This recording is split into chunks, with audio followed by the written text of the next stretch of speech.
naye kati kyinziza twagenze ne twekwatakwata awo ne mpita mu bantu abamu bakwano baffe wano twesondesonde tulabe akasente ke tuyinza okufuna okubanga tusobola okufuna looya naye abantu bano be tubadde tuwa ssente sibategeera mbamanyi ng'abantu naye kyemulanga gwe njagala okukuba kati abantu mulekerawo okuŋŋaanya ssente okuggyako abantu b'e Turkey nga bakoze ebintu ebiri basic ebitegerekeka. First off and foremost abantu bano babali tebannaba nabo waba musango ku poliisi kitegeere ekintu ekyo kiri very necessary. Twamaze obagamba okulopa omusango ku poliisi ne bagenda balopa omusango ku poliisi. Kiwulira baŋŋambye nti Fred gyali bamukutte alina detention center gyalimu bagiyita Emirates something erina erinnya ly'Oluwarabu kitegeera erinnya sirikutte bulungi nkyali mu Istanbul. Kati nimbabuuza nti police report eriwa kitegeera abantu bujjo omuntu babanga era kyenjagala okugamba abantu abali e Turkey abantu bonna mwenna abali e Turkey mufayiringa omusango gwe bayita missing person.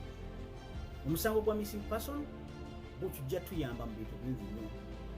First and foremost omuntu bw'abanga abuze n'ofayiringa missing person ogenda bugenzi ku police n'ogamba so and so Fred Lumbuye is missing, he has been missing for these days. Era tugezaako okunoonya okumukuba ku simu yo tagikwata kitegeera. Bw'ofayiringa omusango gwa missing person bajja kutandika okusagula ebintu bya abduction kidnapping byonna batandike n'okusagula emisango egyo egyaki eba poliisi ye bwine ejja muusesema kitegeera. Naye nze baŋŋambye nti gyali eyo ne tebampadde bukakafu and I'm so disappointed because twabawadde already twabawadde $880 kitegeera. Bagende bakole research yaabwe bafune omuntu we bamusibidde balyoke bavaawo batuwe police report ebyo bintu biba kyabalemye okukola. That's why I'm very very disappointed.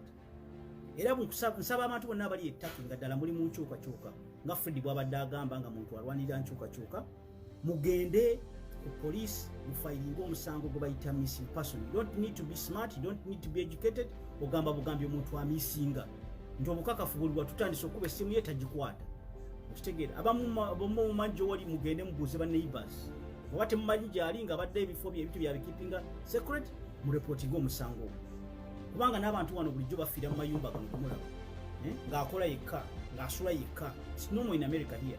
Omuntu asula yekka abeera yekka n'afa n'abeeramu omwezi nga omulambo oba gumu. Owa post office abajja n'awulira ekivundu n'alyoka agamba bannaye wayinza okubaawo nga waliwo ekintu awo kitegeera.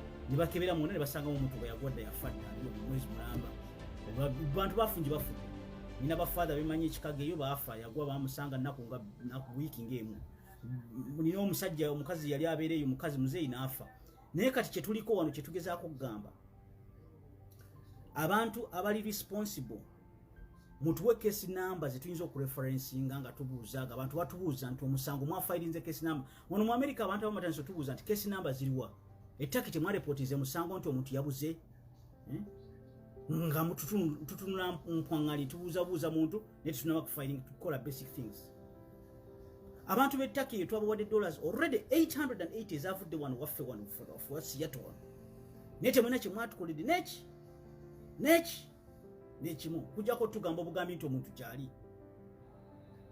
N'olwekyo nkubira omulanga abantu bonna abalimu amagezi mulekerawo okubawa ssente until the basic things are done.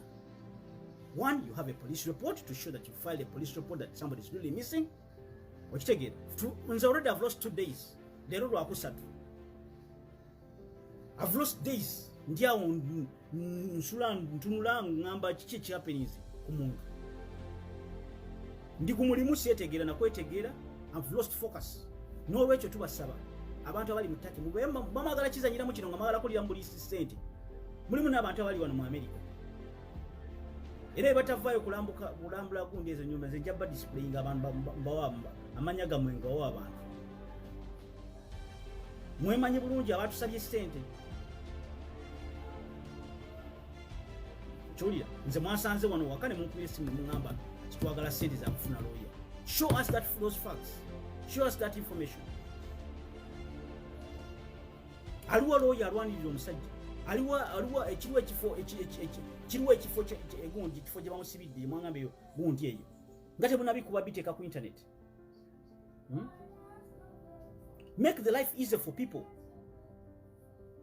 Ochulira. So nze benjagala okugamba ebintu in the facts. Nabadde mbo what they said bansose ne banja ne bangamba twagala sente tugende tufune lawyer. Nemba wa sente $880 nakunganyiza mu bantu awo ku family and friends. $880. Nazibode Joe. Ochulira. But I haven't got any single answer. Only answer jamfunye nti omuntu jali. Where is the proof? Where is the proof? Ekifana nchirwa tumulabeko. So abantu temunakola bintu muli mwogera bwogezi temunakola bintu biri basic. Okureporting omuntu missing person is one thing. Go do that. I really net attacking asobola.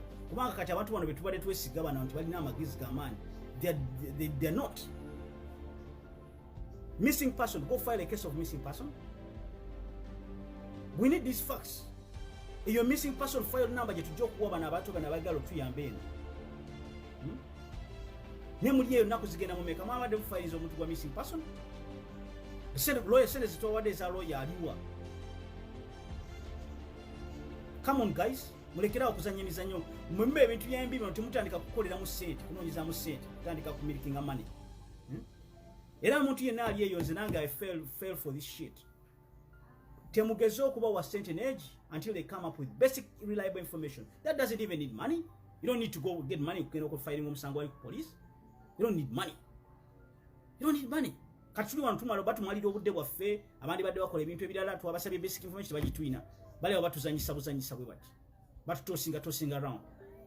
Sifayo bataki tebalina laws bate mateeka gabwe simalungi, but these basic things. Ne Uganda eri abafere abasinga obufere ba chief bafere nawo osobola ogenda no reporting and police ne bakuwa case number.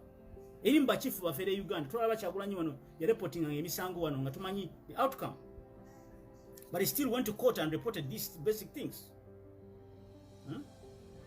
The case number nebeera yeyo. Go report the case.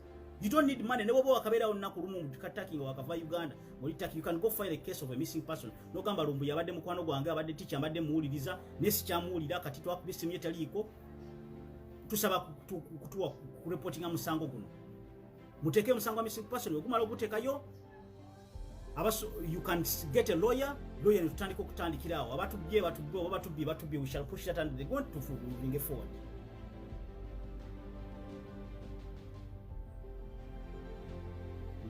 Sente twaziba wadde, we have the proof. Negwe naziwadde nkumanyi. Newe ntandika okusaba information natandika okungamba olukoso nkumanyi, and I can still retrieve the money because twasasuza cash up. Sente twasasuza cash up, tusobola okubakubeera tubagamba it's a mistake, sente mu studio y'omuntu yatubye bubi. $880. So, ebyange bikomyawo. Chulira. Abadde babuuza nti update eriki, nze update gyenina gye bampadde nti omuntu gyali bamusibidde mu kifo kibayita Emirates something ali eyo. Ne mbabuuza nti lawyer aliwo okuwa declaration. Lawyer standing up n'agamba I'm representing this person. Ono omuntu abuze uyuno wano yabadde abducted oba poliisi yemuyina. We haven't got any official statement from the lawyers. That's fine if a lawyer mwagala mukweka, that's okay. Naye mutuwe update eziri simple nti case number yini. Reference number. Mutugambe jibamusibidde. Reference number jibamusibidde. Ebintu ebyo tubyagala okubimanyako. That's my information. That's it. Nze nvuddewo nze ngenze bana. That's my update. Choka kyenina.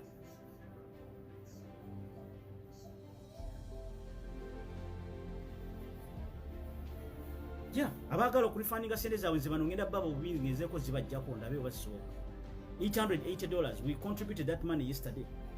Ngate batutedde ku pressure yamanyi to contributing a justice in a period of about 4 hours. Mutima gwabaddemu okwesikana nakikoze because Lumbuye. You know? Nakikoze because of Fred. Naso sene nesikasika nembeera ngaawo nga hesitant nga bagamba lawyer asooka ayogere nti lawyer nedda lawyer ayagala kusooka nga omaze musasula. Which turns out to be very, you know, it's a gimmick. That's how it looks like right now. But take it. Mulekerawo taking advantage mu bizibu by'abantu ntandika kubabba bobbi. Eno embeera si nnyangu. Twagala kumanya amazima omuntu gye bamuteeka gyali oba mulamu oba mufu oba buki, naye mumulyawo mutandise kusaba ssente ate mutandika okubba ssente.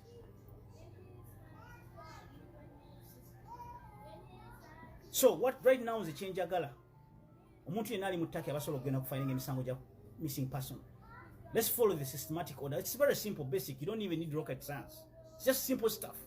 Genda no filing omusango ogwa gundi ne mugulawo police report ne zibeereko ne tutandika contacting aba embassy bana aba Turkey tubagamba case number yino omuntu abuze yaliwa. Government ya Uganda ebadde emwetaaga ng'emwe mulugunyaamu.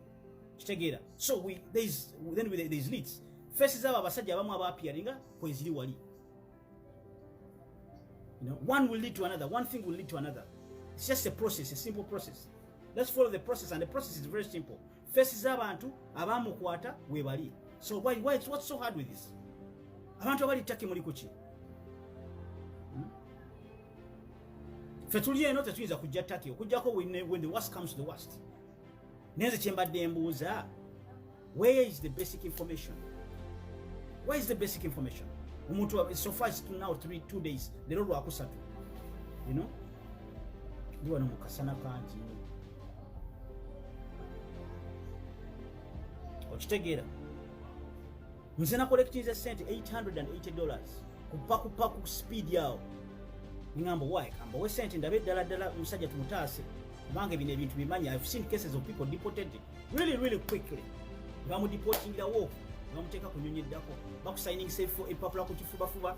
I've seen it in America here. You know? They are signing safe for kulemba, bakuteka kunyonyi. Mugirango Uganda. I've seen it happen.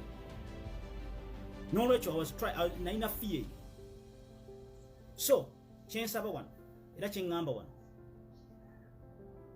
mugende mu reporting case ya missing person tandika okulya kasavu kanyama kamu ku kamu then mumala ku reporting case ya baja kubuuza walingo filing omusango nti kiki ddala kireeta okubelieving anti omuntu wa missing nti tumukubidde amasimu takwata tukoze bwe tuti takwata police ina record ezina record kitegeera tuzuula amazima tukiveeko tudde ku birala kubanga katiraba problem gye tuliko yakujjako museveni.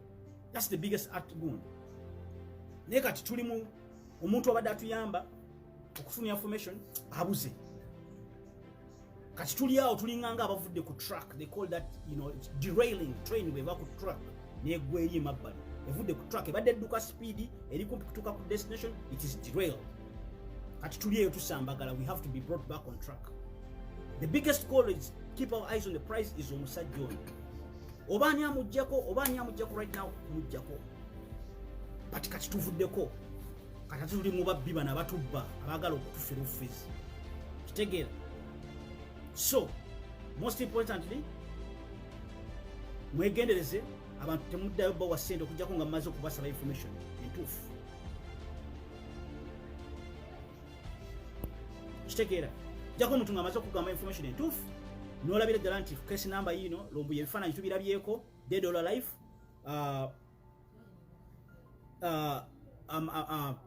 bamukwatidde wano mu kifo ne boogenda ku Google osobola okulaba ekkomera eri weeriri detention center weeri bw'aba ali mu kifo oba tebamulaba then tutandika omuyiggo. Missing person case is very important kubanga no mu America bwe batandika case of missing person abantu batandika okusagula ensiko ne bagenda mu nsiko ne batandika okunoonya.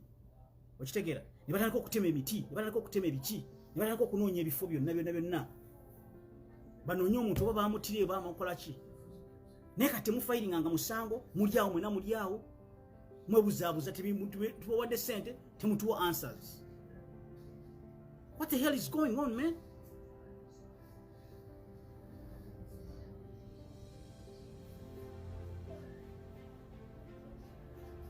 What the hell is going on? Jeez. Omuntu mumaze okubawa sente ate mutandika kwogera A, B and C.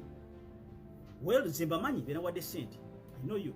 It's not too much money, it's just very little money, but credibility ebe efudde. Because mutandise okwogeza ebirimi. They're not giving you the facts. Even the basic information temunagiteekayo. So bye byange ebyo. Temuddayo bawa sente. Fuck that shit. F that shit. Temuddayo bawa 11. Pancasses. Batuddawo batuzanyira buzanyizi batandika kutubbira mu struggle. Nga bana batubbanga nti balina abayekera nga tebalina kibalina. F that shit.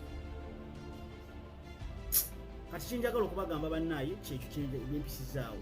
Tubalinze omuntu yenna ali mu Turkey ng'osobola, you can go to the police and report that case.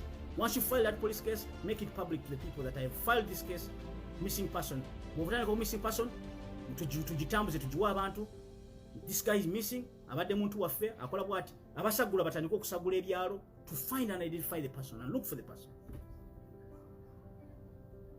That's it. People power, our power.